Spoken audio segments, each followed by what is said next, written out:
দেবর্ষি নারদ বলছে আমাকে যদি হত্যা করে তাহলে তোমার ব্রহ্ম হত্যার পাপ লাগবে। আচ্ছা ঋষিবর, এই পাপ হলে কি হয়? মানে পাপ হলে কি হয়? তুমি সারা জীবন কথা না বলে থাকতে পারিস না। পাপ হলে কি হয়? বলে পাপ হলে জন্ম বিনষ্ট হয়, পাপের ফল ভোগ করে শাস্তি পেয়ে নরক যন্ত্রণা ভোগ করে যেতে হবে। শাস্তি হবে কি? নরক যন্ত্রণা। যন্ত্রণা মানে কি? নরক যন্ত্রণা মানে নরকে তোমার দেহের প্রত্যেকটা অঙ্গ প্রত্যঙ্গ আলাদা করে নেবে, কিন্তু তুমি মরবে না। এই দেহটা আগুনে পুড়াবে, জ্বালা পোড়া হবে, কিন্তু তুমি মরবে না। উত্তপ্ত তেলের মধ্যে তোমাকে ফেলে দেবে, জ্বালা পোড়া হবে, কিন্তু মরবে না। ধারালো অস্ত্র দিয়ে অঙ্গে আঘাত করবে, কিন্তু তুমি মরবে না। লৌহ গরম করে গায়ে ছেঁকা দেবে, কষ্ট পাবে, তবুও মরবে না। এটা হচ্ছে নরক যন্ত্রণা। রত্নাকর দস্যু বলছে আমি সারা জন্ম যে পাপ করেছি, আচ্ছা এই পাপ থেকে মুক্তি পেতে গেলে কি করতে হবে? বলি তুমি যদি হরিনাম করো তোমার সমস্ত পাপ আমি গ্রহণ করব, তোমাকে হরিনাম করি। তুমি হরিনাম করলে সমস্ত পাপ থেকে তুমি মুক্তি পাবে। দেখবে এই জগতে একমাত্র গুরুদেব শিষ্যের সমস্ত পাপ গ্রহণ করে শিষ্যকে পবিত্র করে দিতে পারে। এটা গুরু কার গুরুদেব করতে পারে? তিনি কৃপা দাতা। তখন এই কথা যখন বললে, এইদিকে দেবর্ষি নারদকে বলছেন ঋষিবর আপনি এখানে দাঁড়ান, আমি বাড়িতে গিয়ে দেখে আসি যে সারা জীবন যাদের জন্য এত কিছু করলাম তারা আমার পাপের ভাগ নেই। শুনবেন কথাটা ভালো করে। বাড়িতে গিয়ে রত্নাকর দস্যু সর্বপ্রথম বলছে তার পিতাকে, পিতা এই দেহটা আপনি দান করেছেন তাই আমি পেয়েছি। সারা জন্ম অপকর্ম করে করে আমি যে পাপ করেছি সেই পাপের কিছুটা ভাগ আপনি নেবেন। রত্নাকর অন্য কিছু হলে দিস, পাপের ভাগ আমি নিতে পারবো না। প্রথম জায়গা থেকে ফিরে গিয়ে বলছে মা এই দেহটা তো তুমি দান করেছো, তুমি জন্ম দিয়েছো আমাকে। সারা জন্ম আমিও কষ্ট করে যা পাপ অপরাধ করে ফসল এনে তোমাদেরকে ভরণ পোষণ দিয়েছি, তো এই যে পাপ কাজ আমি করেছি এই পাপের কিছুটা ভাগ কি তুমি নেবে? মা বলছে বাচ্চা এতদিন খাইয়েছিস পড়িয়েছিস, ইচ্ছে হলে খাওয়াবি না হলে খাওয়াবি না, কিন্তু তোর পাপের ভাগ আমি নেব। সবার শেষে গিয়ে তার সহধর্মিনীর কাছে গিয়ে বলছে, তার স্ত্রীকে গিয়ে বলছে কি গো সারা জন্ম তো তোমার সকাল্লাদ সব পূরণ করলাম, মানুষের উপর আঘাত করে প্রহার করে কত অনাচার অত্যাচার করে আমি যে পাপ করেছি এই পাপের কিছু ভাগ কি তুমি নেবে? বলছো স্বামী অন্য কিছু হলে নিতাম, কিন্তু পাপের ভাগ আমি নেব। দেবর্ষি নারদের কথা চিন্তা করছে আর বলছে যাদের জন্য এত কিছু করলাম তারা আমার মুখে চুনকালি দিচ্ছে, ছাই দিচ্ছে, পিপাসায় প্রাণ যাচ্ছে, একটু জল দিচ্ছে না, একটু সুখ দিচ্ছে না, শান্তি দিচ্ছে না। কাদের জন্য আমি এতদিন করলাম? কাদের জন্য করেছি? এতদিন আমি কাদের জন্য করলাম? এত কিছু করলাম এদের জন্য, আজকে তারা আমায় একটু সহযোগিতা করতে পারছে না। না এই সংসারে আর থাকবো না। রত্নাকর দস্যু গৃহ ত্যাগ করে বেরিয়ে গেল।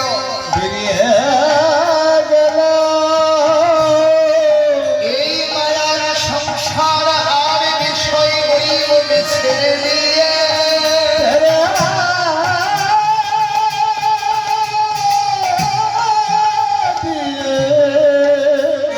মধুবাদ জাগা হরিনাম হরিনাম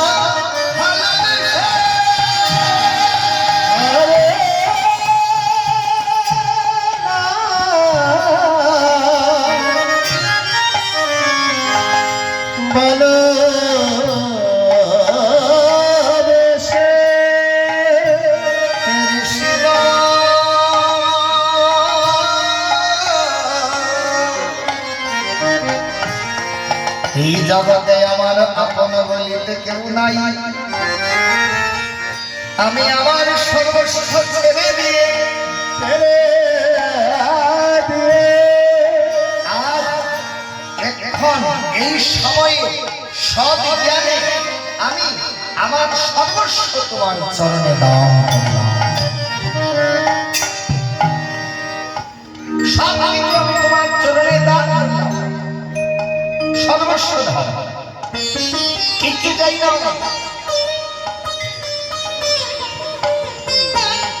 তাই এই জগতে আমরা আর যাই করি কখনো যাতে ভগবানের সঙ্গে চালাতে পারি না। সেই রত্নাকর দস্যু দেবর্ষিকে বলতে, প্রভু এই নাও আমি সর্বস্ব দিয়ে দিলাম, আমার একটু হরি নামে রুচি দাও, আমি সেদিন যেন গাইতে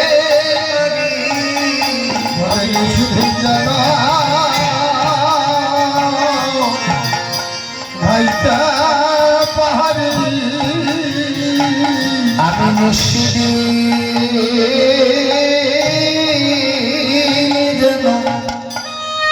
যেন গাইতে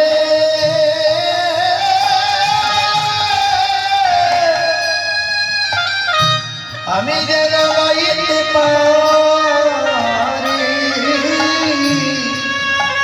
নিশ্চিত যেন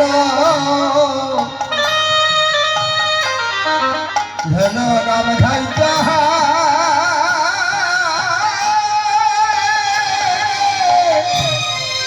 গাইতে পাহাড়ি আমার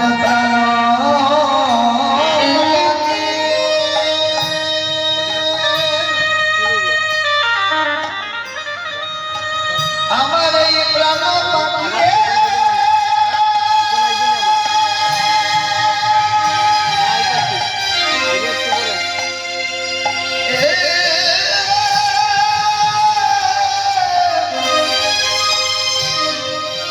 আমার এই প্রাণ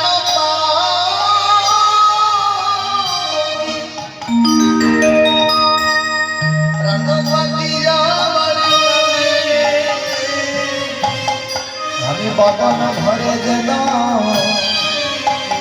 যেন গাইতে পারি আমার প্রাণ পাতে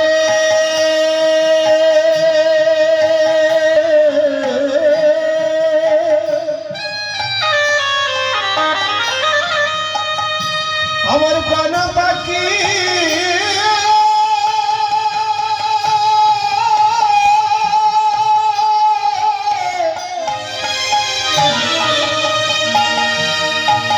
আমার প্রাণ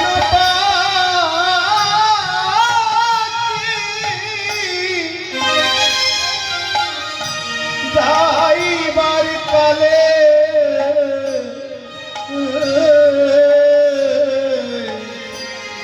আমি নিশ্চিদিন যেন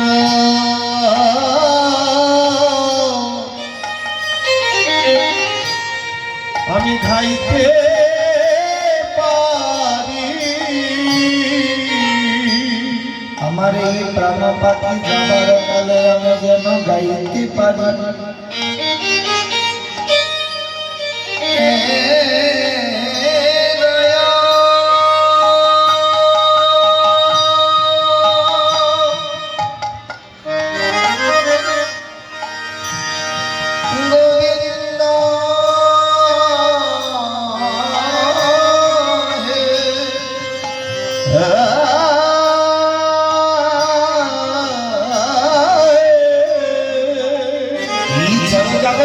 জগতে কিচ্ছু চাই না, ক্ষণিকের আনন্দ আমার প্রয়োজন নেই, আমি যেন বাকি জীবনটা আনন্দে কাটাতে পারি। দেবঋষি নারদ বললেন, রত্নাকর, এতদিন যত অপরাধ করেছ সব আমি দেব, আর আমি তোমার কানে মহামন্ত্র দিয়ে দিয়েছি।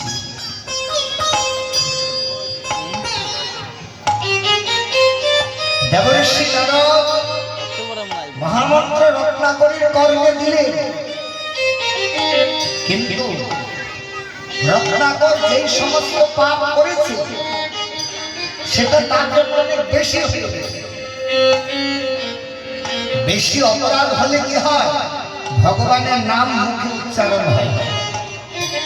দেখবে এই জগতে কত পাপাচারী আছে, ভগবানের নাম করতে চায় না, ভগবানকে মানতে চায় না, জানবে সে তার দেহে অতিরিক্ত পাপ আছে, এর জন্যই হয়। অতিরিক্ত পাপ রাশি দেহে গচ্ছিত হয়ে গেলে তার বদনে কোনোদিন ভগবানের নাম আসে না, তার দ্বারা এই সমাজের কোনো ভালো কর্ম করা যায় না, সে জগতের ভালো কোনো কাজে লিপ্ত হতে পারে না। দেখবে কলিযুগে যাদের মধ্যে পাপ বেশি, শাস্ত্র বলছে না যে কলিযুগে 3 ভাগ পাপ আর 1 ভাগ পুণ্য, 4 ভাগের মধ্যে কলিযুগের ধর্মটাকে বিচার করলে 3 ভাগ 1 ভাগ মাত্র ধর্ম, মাত্র 1 ভাগ। বলি বুঝবে কি করে? দেখবে এই জগতে যাদের পাপের সংখ্যা বেশি তাদের গায়ে 3 ভাগের 1 ভাগের কাপড় থাকে, 3 ভাগেই থাকে না। এটা কলিতে পাপের পরিমাণ, কলিতে পাপের পরিমাণ। আমি জগৎ জীবন স্পষ্ট ভাষায় বলে দিলাম, বুঝতে হবে না, তাদের সামনে দেখতে পাবে। দেখবে তাস পাশা জুয়া সুরা এইগুলিতে আসক্ত হয়ে রাস্তায় ঘাটে পড়ে থাকে, এরাই কলিযুগে 1 নম্বর শারীরিক পাপী। দেবঋষি নারদ রত্নাকরকে বললেন, হে রত্নাকর, হরিনাম আসছে না তো কি হয়েছে, মরা মরা বলতে থাকো, বেশি তাড়াতাড়ি বলতে থাকো, দেখবে একবার রাম নাম চলে আসে। জপিতে জপিতে রাম রাম চলে এলো। বিনা গাও রে মধুমাতা কৃষ্ণ নাম, বিনা গাও রে মধুমাতি কৃষ্ণ নাম, বিনা গাও রে মধুমাতা কৃষ্ণ নাম, বিনা গাও রে মধুমাতা কৃষ্ণ নাম। আমার নাম জপিয়া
দেবঋষি নারদ বিনয় সুরে নাম গাইতে গাইতে চললেন।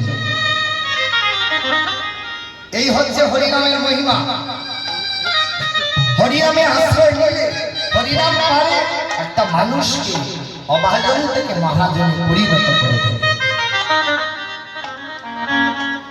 হরিনামের দ্বারা এই জগতে আর কোন শক্তি পারবে না, একমাত্র হরিনামের এই ক্ষমতা। দেখে কত সাধু মহাপুরুষের শ্মশান আজকে রাজবাড়িতে পরিণত হয়েছে, আর কত রাজবাড়ি ধ্বংসস্তূপে পরিণত, শ্মশান হয়ে গেছে। এক একটা প্রদীপ জ্বলে না সন্ধ্যাবেলা।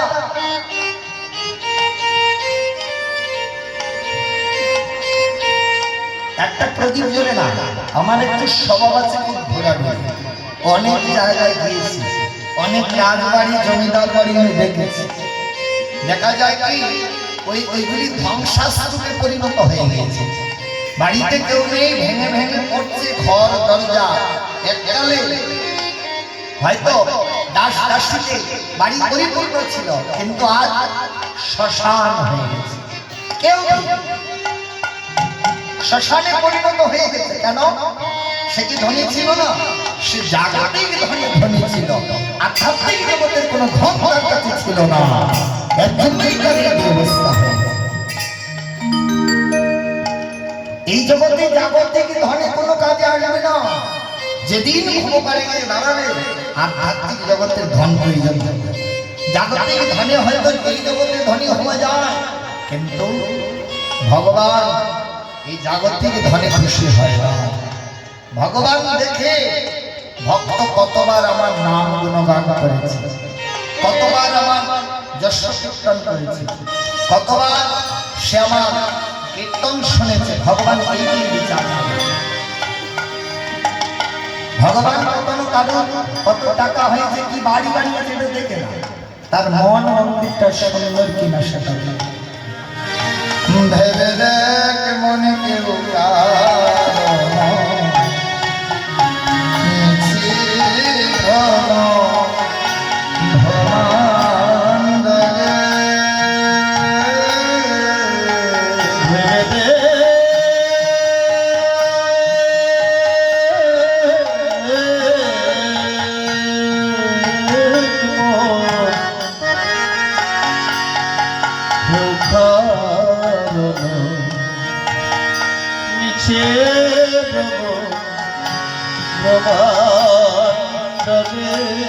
তুমি ভালো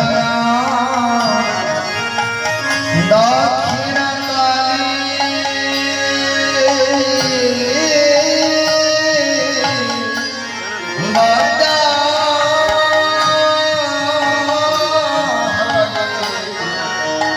মায়া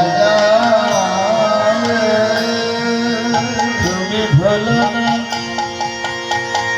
দক্ষিণা খালি বাবা মায়া জানে তুমি ভালো দক্ষিণা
সেটি তোমার সঙ্গে যাবে তুমি